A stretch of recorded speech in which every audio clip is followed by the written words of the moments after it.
नवी मुंबईत दुर्मिळ नेत्र शस्त्रक्रियेचा चमत्कार, 62 वर्षीय व्यक्तीला पुन्हा मिळाली दृष्टी. नवी मुंबईतील 62 वर्षीय सुभाष विष्णू चाचे यांना डॉक्टर अग्रवाल्स आय हॉस्पिटलमध्ये करण्यात आलेल्या दुर्मिळ दुहेरी नेत्र शस्त्रक्रियेमुळे पुन्हा स्पष्ट दृष्टी मिळाली आहे. रुग्णाच्या डाव्या डोळ्यात परिपक्व मोतीबिंदू आणि कॉर्नियावर खोल व्रण असल्यामुळे त्यांची दृष्टी जवळपास गेली होती. अनेक डॉक्टरांचा सल्ला घेतल्यानंतर त्याच्यावर मोतीबिंदू शस्त्रक्रियेसोबतच पिनहोल प्युपिलोप्लास्टी ही अत्याधुनिक शस्त्रक्रिया करण्यात आली. या शस्त्रक्रियेमुळे कॉर्निया प्रत्यारोपणाची गरज टळली आणि अवघ्या 1 तासाच्या शस्त्रक्रियेनंतर रुग्णाची दूरची दृष्टी पुन्हा प्राप्त झाली आहे. आता ते चेहरे ओळखू शकतात, टीव्ही पाहू शकतात, वाचन करू शकतात आणि कोणाच्याही मदतीशिवाय आत्मविश्वासाने वावरू शकतात. डॉक्टर अमर अग्रवाल यांनी विकसित केलेली पिनहोल प्युपिलोप्लास्टी ही पद्धत कॉर्नियावर व्रण असलेले निवडक रुग्णांसाठी अत्यंत प्रभावी ठरत असून कॉर्निया प्रत्यारोपणाची गरज कमी करण्यास मदत करत आहे. शस्त्रक्रियेनंतर सुभाष चाचे यांनी भावना व्यक्त करताना सांगितले की, मला डॉक्टर अग्रवाल्स आय हॉस्पिटलमुळे पुन्हा चांगले दिसायला लागले आहे. डॉक्टरांच्या संपूर्ण टीमचे मी मनापासून आभार मानतो.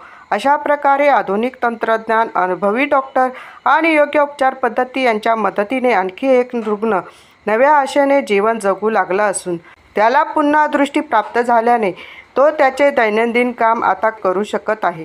अण्णासाहेब आहेर, आदर्श भारत माझा, नवी मुंबई. नमस्ते सबको. ये डॉक्टर वंदना अभी कैसा बोला, डॉक्टर अमर अग्रवाल हमारा चेयरमैन, इनोवेटिव सर्जन है. पूरा दुनिया घूमता है. सो एवरी टाइम एक नया टेक्निक इंट्रोड्यूस करते हैं. पिनहोलोप्लास्टी एकदम नया ऑपरेशन है, totally design by make in India, make for India end make for the world. So ये नंबर ऑफ चेक करने के लिए ऑटोमेटिक समझ जाता है. यूजुअली पिन होल यूज करते हैं. दैट मीन्स एक ऑर्डिनरी स्मॉल कॉइन लाइक में इसमें छोटा होल से देखेगा, क्लियर देखेगा. सो ये प्रिंसिपल हम आँख के अंदर यूज कर रहे हैं. तो ये ऑपरेट करके अंदर पीपल है, जनरली डार्क में जाएगा, बड़ा होएगा. एंड सिनेमा देखने में जाएगा, डार्क में पीपल बड़ा होएगा, बाहर आएगा. इसलिए सडनली डार्क से लाइट में आने के टाइम स्ट्रेन हो सकता है. सो ये पीपल छोटा होता है, बड़ा होता है. बट ड्यूरिंग नियर विजन करने के टाइम लेंस बल्ज होता है. डिस्टेंस देखने के टाइम लेंस स्लिम होता है. सो ये सब लाइट कंट्रोल कैमरा में कैसा डायफ्राम है, ऐसा डायफ्राम है, ये छोटा करेगा, स्मॉल होल से विजन अच्छा हो सकता है. इसका मतलब एक पेंसिल रे ऑफ लाइट आंख के अंदर जाता है. और स्कूल में पढ़ने के टाइम कैमरा एंड आंख का कंपैरिजन में ऐसा फोटो होएगा.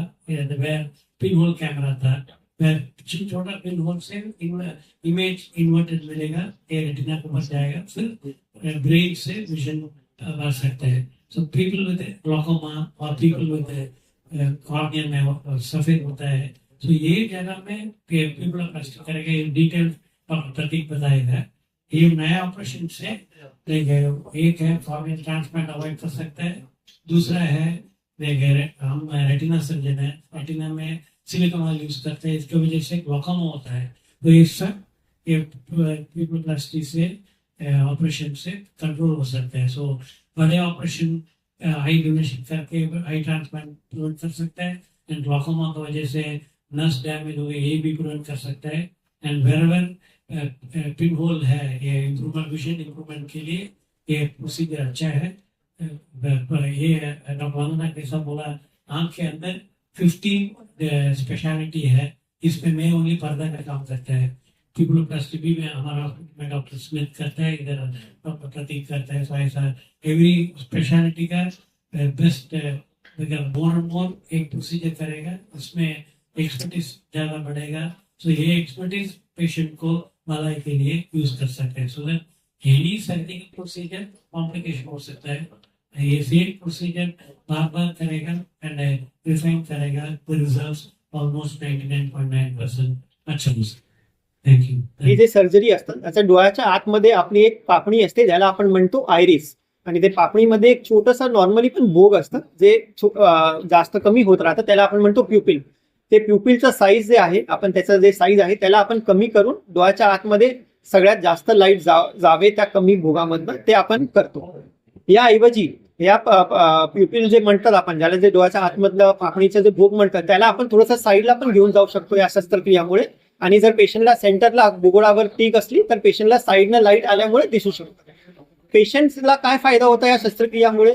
पेशंटची जे नजर असते, जे रिकव्हरी जे असते ते एकदम फटाफट होते. आणि पेशंटला जे रिस्क असतं, कॉर्नियल ट्रान्सप्लांटचं रिस्क म्हणा, ते रिस्क एकदम कमी होतं. आणि पेशंटला जास्त औषधं वगैरे वापरावी लागत नाही आणि पेशंटचं रिकव्हरी लवकर. तर सर्जरीचा प्लस पॉईंट किंवा शस्त्रक्रियाचा प्लस पॉईंट हाच आहे की शस्त्रक्रियामध्ये जे रिस्क असतं ते फार कमी आहे.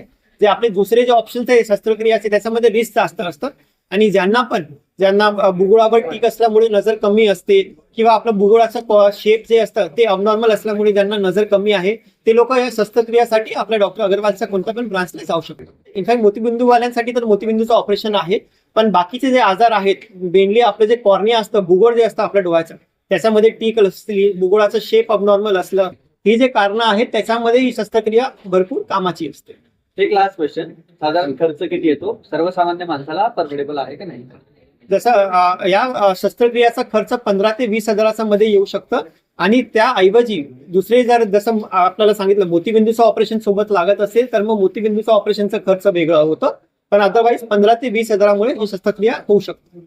सारखे अनेक पेशंट समाजामध्ये असतील ज्यांना इतरत्र कुठे ट्रीटमेंट मिळाली नसेल, परंतु अशा लोकांना दृष्टी मिळण्यासाठी अग्रवाल हॉस्पिटलच्या माध्यमातून त्याच्या प्रकारचा आवड आहे. कोणत्या पण पेशंटला ज्यांचा दृष्टी कमी असेल, काही कारणांमुळे असो, पेशंटला माहीत पण नसेल की कोणत्या कारणांमुळे त्यांची दृष्टी कमी आहे, ते लोक अगरवाल हॉस्पिटलच्या कोणत्या पण ब्रांचमध्ये जाऊ शकतात. आपल्याकडे सगळे स्पेशलिस्ट प्रत्येक ब्रांचमध्ये अवेलेबल आहे. आणि सगळ्यात ॲडव्हान्स टेक्नॉलॉजी जे असतं पेशंटचं डायग्नोसिस करण्याकरिता किंवा पेशंटचं ट्रीटमेंट करण्याकरिता ते पण सगळ्या ब्रांचमध्ये अवेलेबल आहे. डॉक्टरांची टीम पण अवेलेबल आहे. ते कोणत्या पण ब्रांचला जाऊ शकता असं माझ्या सगळ्या लोकांना